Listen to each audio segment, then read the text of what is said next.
Hello friends, कसे आहेत सगळे? मस्त ना? तर मी पण मस्त आहे आणि आशा करते की तुम्ही देखील मस्त असाल, मजेत असाल. तर आज सकाळी सकाळी उठल्याबरोबर मी विचार केला होता की आईला मदत करायची म्हणजे करायची, म्हणून मग मी आज सकाळपासूनच सुरुवात केली.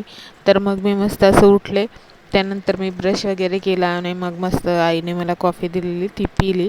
त्यानंतर मग आम्ही लागलो चपात्या करायला. तर आई खाली बसून चपात्या लाटून देत होती, म्हणून मग मी विचार केला चला मी उभी राहून चपात्या तोपर्यंत भाजते, म्हणजे दोघींचं पण पटापट होईल आणि पुढे नाश्ता करायला दोघी पण लवकर मोकळे हो म्हणून. मग चपात्या होईपर्यंत मला पण त्याच्या अगोदर मी कॉफी पिले होते. त्यानंतर मस्त अशा चपात्या बघा मस्त खाली बसून आई भाजून देते आणि मग मी वर भाजते. असं नेहमी आई आणि बहीण दोघी करत असतात. तर मग ते त्यांना ती सवय झालेली आहे आणि तसं केल्यामुळे ना लवकर चपात्या बनवून होतात आणि दोघी पण लवकर फ्री होतात, म्हणून मग त्या दोघी बनवतात. तसंच आज मी विचार केला, तर मी पण अशी अगोदर जेव्हा मी तिकडे होते ना तेव्हा आम्ही असेच बनवायचं. आम्ही लहानपणापासून म्हणजे जसं कळतंय ना तसं असंच बनवतं. एक जण लाटून द्यायचं, एक जणांनी चपाती भाजायचं.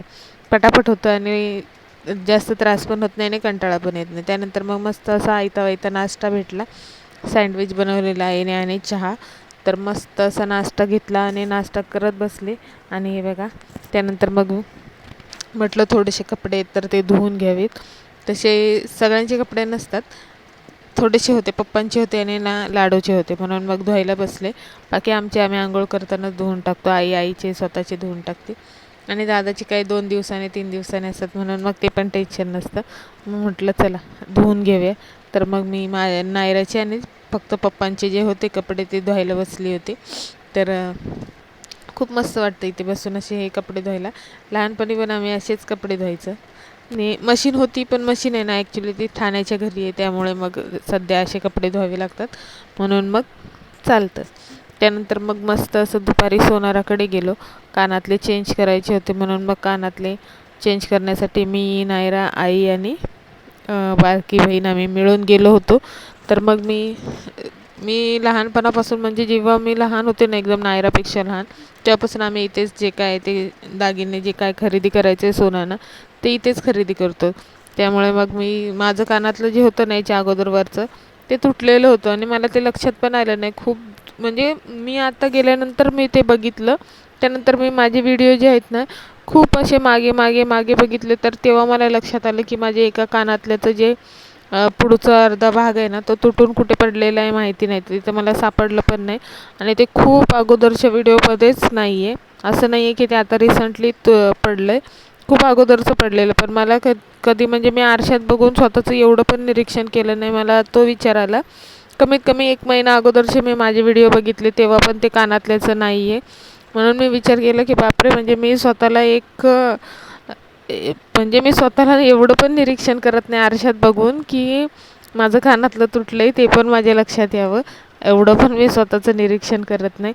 त्यानंतर सोनाराच्या दुकानात गेलो आणि ह्यांना व्हिडिओ काढायला सांगितले की ह्या मावशी आणि भाजी आहे ना दोघी वेड्या होतात, यांचं काय चाललेलं असतं यांनाच माहिती आहे. मग घरी रिटर्न आलो, मस्त असे कानातले घातले आणि खालचे जे कानातले होते ना म्हणजे ते छोटे दुसरे, तर ते तुटलं होतं म्हणून ते रिपेअर करायला दिलेलं.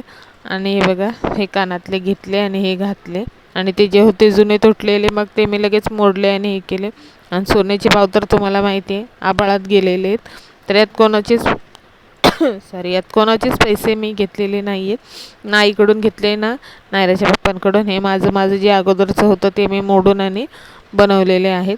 त्यानंतर पहिल्यांदा मी ऑनलाईन शॉपिंग करण्यासाठी एक प्रोडक्ट मागवलेलं. तर पहिल्यांदा खरोखर सांगते, मी पहिल्यांदा ते पण माझ्यासाठी नाही नायरासाठी मी हे ऑनलाईन शॉपिंग केली. कारण मी ही जी वस्तू आहे ना ही बाहेर खूप शोधली, खूप म्हणजे खूप, ठाणा, मुलुंड, नवी मुंबई सगळीकडे शोधून झाली पण नाही भेटली, म्हणून शेवटी मला ऑनलाईन मागवावं लागलं. नाहीतर मी ऑनलाईन मागवत नाही आणि मला समजत पण नव्हतं कसं मागवायचं. पण मी पहिल्यांदा ट्राय केलं आणि खरोखर पार्सल बरोबर आलं आणि जे हवं होतं तेच आलं, त्यामुळे मला खरोखर चांगलं वाटलं. पहिला अनुभव चांगला होता. तर हे घड्याळ आहे ना खूप दिवस झालं ना नायरा मला असंवालं घड्याळ मागत होती. तिने कुठे बघितलेलं, मोबाईलमध्येच बघितलेलं, तर तिने मला ना स्क्रीनशॉट काढून पाठवलेलं की मला असं घड्याळ हवं आहे क्रंचेसवालं. तर ते मी ना खूप दुकानांमध्ये शोधलं पण ते नाही भेटलं, म्हणून मग मी हे मिशोवर ऑर्डर केलं होतं. तर मिशोवरून मस्त असं भेटलं. फक्त एवढंच झालं की गावी जायच्या आधी तिला हवं होतं आणि गावी जाऊन आल्यानंतर भेटलं. आणि सगळ्यात छान वाटलं की माझं बाळ एवढं खुश झालं ते घड्याळ बघून. तिला ती घड्याळ भेटलं म्हणून तिला खूप आनंद झाला होता. आणि मला पण खूप आनंद झाला की मला आता ऑनलाईन शॉपिंग करता येते. एवढे दिवस मी विचार करायची कसे मागवत असतील, कसे मागवत असतील. तर like, share, subscribe. Bye bye.